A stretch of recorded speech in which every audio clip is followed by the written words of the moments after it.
right, what is going on, guys? I am back again with another video in the PED discussion series. So I was going to do an overview of compounds this week, but perfect timing, my blood work just came back. So we are actually instead going to hop through what my blood work looks like as part of the PED discussion series. It's actually great timing. I'm just starting the series, so I think it's worth noting this stuff beforehand and kind of talking about it before we actually start breaking down the compounds.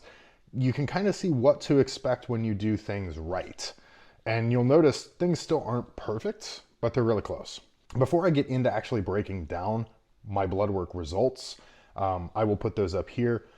The lab work that I get, I want to go through what I actually get as far as testing and why I get it. For the most part, it's pretty self-explanatory. So first things first, getting into where I actually go for blood work. So if you're in the US, you can go through any private lab company or your doctor. If your doctor is willing to order tests for you, that's fine. You can go through them and get tests through a facility. That's great. The only consideration there is that a facility that is an actual medical facility may not want to or may not be able to run certain tests on men or certain tests on women. So for me, I know my provider, I've gone through them before and I like going through them, but they don't test estrogen levels in men. So it kind of defeats the purpose of me going through them since I would then have to go to another facility. So it doesn't really make sense. I just went through the private company for everything. I use Merrick Diagnostics. Private MD Labs is another one that I've heard of and used before myself. The prices are pretty comparable between all of them for all of these things. I've just found Merrick to be the easiest to use, the quickest, and generally just kind of the most intuitive as far as getting things set up at a location near you. The only thing I will say with private MD Labs is they offer a different facility to actually have your blood work drawn at. I believe you can either go to LabCorp or Quest Diagnostics, whereas with Merrick Health, it's only LabCorp, at least in my area. I don't know if that varies by area. But breaking down the tests that I actually get, this is going to be a routine mid-growth phase blood work for me, okay? So there's certain things you won't see me get on here, like insulin, PSA, all of that kind of stuff that I get maybe once or twice a year. But right now, since we're just checking markers that are the most critical, I am currently getting my total testosterone as an LC-MS test, which is the more sensitive test. Basically, you want to get that if you are on any exogenous compound because that is going to measure the actual amount of testosterone above 1500 nanograms per deciliter. Whereas if you get the standardized test, it won't measure past that point. It will only measure up to about 1500 nanograms per deciliter. And then it's only going to tell you, well, your levels are greater than that. It won't tell you exactly what. So it's not really helpful. The second thing that I get is a DHEAS measurement. Kind of complex to explain this, but in short, it is a measure of adrenal function. Hemoglobin A1C, HbA1c, self-explanatory. It's just a measurement of blood glucose over a longer period of time. And then a basic thyroid panel. So this is something a lot of people skip over, but I really recommend getting, especially if you have growth hormone in play, or if you are in prep and you have, obviously T4, T3 in play, then this is kind of critical, right? So when I say basic thyroid panel, that includes TSH, T4, T3 uptake, and free thyroxine or free T4. Estradiol, I get the standard test. I don't do the LC-MS for this. I do the EC-LIA version of this test. It's just a little cheaper, and I find that for this, I'm not looking to see exactly where the number is. We're just trying to figure out a ratio between testosterone and estradiol so that I can see, okay, we need to maybe up the masteron a little bit or maybe introduce an actual aromatase inhibitor, something along those lines. I'll get to that in a minute when we actually get into the blood work because I don't use an aromatase inhibitor at all. There's no need unless you're going into a prep or you really do have high level. But for me, not the case. So moving on, the normal stuff that you would see on blood work, CBC, CMP, and then your lipid panel, which is going to be cholesterol, triglycerides, all that good stuff. Total for me comes out to about 150 bucks. Very, very affordable. And this is something I kind of mentioned in my last video to start this series. If you can't afford to get this stuff done, you shouldn't be starting anything, because this is as critical, if not more critical, than any other part of the process. So starting out with my blood work here, now looking at the actual blood work itself, you can see here on the CBC panel, which is the first thing we're going to review here. These are all things that are going to be, especially hematocrit is going to be elevated on anabolics. I mean, that is just kind of something you come to expect. But even with elevated levels, mine is not horrifically elevated. It is just above the high end of the normal range. Obviously, lower is a little bit better, but it's not that big of a concern. The same can be said for the width here, and then the ratio itself as well. This is just something that's always a little bit high for me, pretty much indicative of inflammation. You could kind of consider it to be an immune response in certain cases. For me, this is usually always a little bit elevated, even when everything is really good. So it's not a huge concern to see it there, but you can see everything else is pretty darn good here. No real major standouts in any bad way. So we're going to get down into the metabolic panel, CMP portion of the test, and everything here is perfect. You'll note the glucose here, I was not fasted when I had this blood work done. If you can do it fasted, it's ideal for me. It's really hard with my schedule to actually get fasted blood work done. So this was 83 milligrams per deciliter was my glucose level after one meal.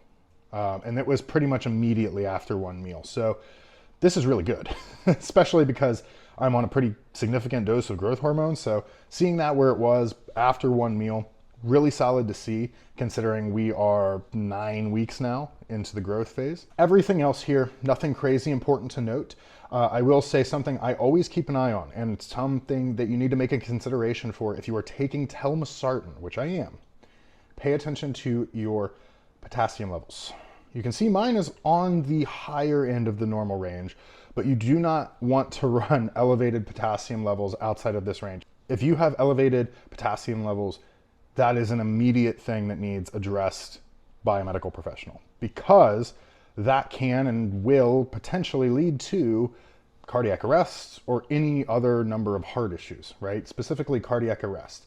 A lot of the times when you see people have acute heart issues, it is due to imbalances with potassium, sodium, all these sorts of things, right? Specifically potassium can be very bad for it. And the reason I mentioned telmisartan is that telmisartan raises potassium levels in some people. So if it is something that you are taking, you should monitor that just to kind of have an eye on it. For me though, everything is good. We're in normal range. This was great. No problems there. And then continuing that here, again, we can see no problems with any of the other markers under the second page of the metabolic panel here. The lipid panel, obviously cholesterol is a huge concern for anybody who's using PEDs. So this is awesome to see. My total cholesterol still in a great range here. LDL 61. Super happy with that. So my bad cholesterol, which is your LDL, very low, or I shouldn't say very low, but it is quite low. It's in normal range. My HDL, you'll see, is obviously the only thing that is flagged here is low. This is going to be something that you just kind of have to come to expect when you're on anabolics. So to put this in perspective, when I had my last blood work done, which was right at the start, right even before we started escalating dosages into this growth phase, my HDL was at 39. So it was right at that reference range, the low end of the reference range. Obviously they want it above 39. Now, after 9 weeks, we have dropped down to 26. I might get retested at the end of this growth phase and it's, 20, right? It hasn't moved as much. That's possible. But you have to just kind of understand that your HDL is going to take a huge hit on anabolics, and there's not a whole lot you can do about it. You can really try to compensate and take a lot of, supplements and obviously make healthy decisions, keep your cardio up, all that kind of stuff. But it's going to be impacted to some degree regardless. But again, to see it still doing this well, really happy with where this is at for how far into this growth phase we are. A little less than halfway or so. Now moving into my thyroid panel, everything is in range here, but I do want to kind of bring your attention to my T4 being on the low end of the range and my free T4 being on the low end of the range. So something I've forgotten to mention in my previous videos, I take 100 micrograms of T4 because just normally I have some thyroid dysfunction and my T4 is normally low and out of range. If you ever get a thyroid test done by a doctor and you suspect there might be thyroid issues, a lot of the times they're just gonna pull the TSH. That is fucking worthless. You want to see this entire picture because your TSH can be in normal range and they'll say you're fine. And then, you know, 2 of the other metrics are completely out of range or just barely out of range. And that's what the case for me. For me, my TSH has always been normal. As you can see, it's kind of, I would call it like the low side of the middle range. But then my T4 and my free T4 are just horrific. Even my T3 is, my T3 is actually fine. It's right about middle of the range. But T4, free T4, very poor. So I supplement with levothyroxine, T4, to try to help bring that up. And growth hormone also has some impact on thyroid function, or it can. Again, it's very individual. But for most people, I find that it does. So some T4 supplementation year-round might be necessary. And if that isn't enough, or you have some other thyroid dysfunction that's not just something that can be fixed with T4, you might need T3, T4 co-therapy, which can be a little bit more effective than just the monotherapy with either T3 or T4. For me, again, 100 micrograms of T4 is what I am on now. Looking at these ranges, I might up that, but I'm not really having any issues and I am still in the normal range. So at this point, there's probably no need. As we start getting into a prep in the future, that will probably increase anyway for fat burning purposes. So we'll probably be compensating a little bit more when that time comes. And now looking at the HbA1c, I think I was at 4.7 the last time I took this, got my blood work done and had an A1C test, which was about 10, 11 weeks ago. So at 5.4 now, still within the normal range, closer to the high end of the normal range, but it is still normal, given that my food has been very high for the past 9 weeks. That is perfectly acceptable. Not really concerned with anything here, especially because at the time the test was taken, my glucose was a little bit elevated as well because I had eaten, so not too bad. Looking at the DHEA sulfate, it's a mouthful. Normal range here, a little bit above the middle range normal here, so nothing to be concerned with there. And then now we're getting into the stuff that probably everyone is most interested in. My estradiol and my testosterone levels. So testosterone, this was on a dose of 750 milligrams of test per week. My testosterone is at 3,409 nanograms per deciliter. So doing the math on that, that is a little bit shy of 5 times response, which is where most people generally fall. I think most people tend to be in that kind of 3 to 5 times response range, but it's interesting to see that nonetheless. And then my estradiol is at 129. So that is pretty standard for the amount of testosterone that I am on, given the ratio here. And something I mentioned earlier is that I do not take an aromatase inhibitor. I do not take a dedicated aromatase inhibitor at all because I don't need it. I don't exhibit any symptoms of high estrogen levels.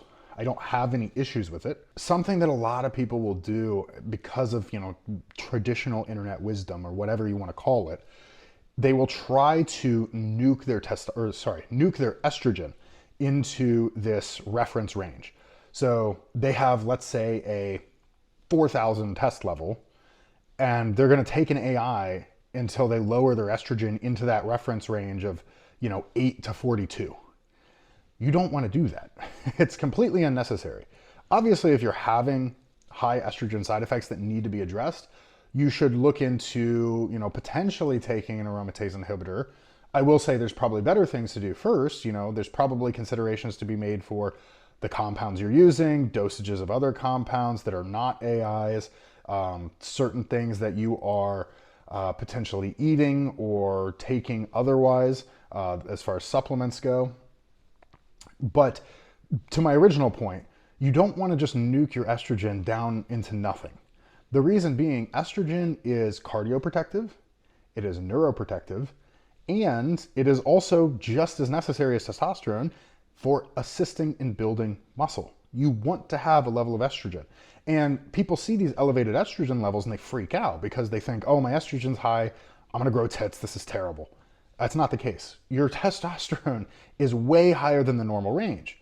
So the way I always try to put this into people's minds is you want to think of this as a ratio. Well, yeah, my estradiol is insane, it's off the charts, but as a ratio, it's fine.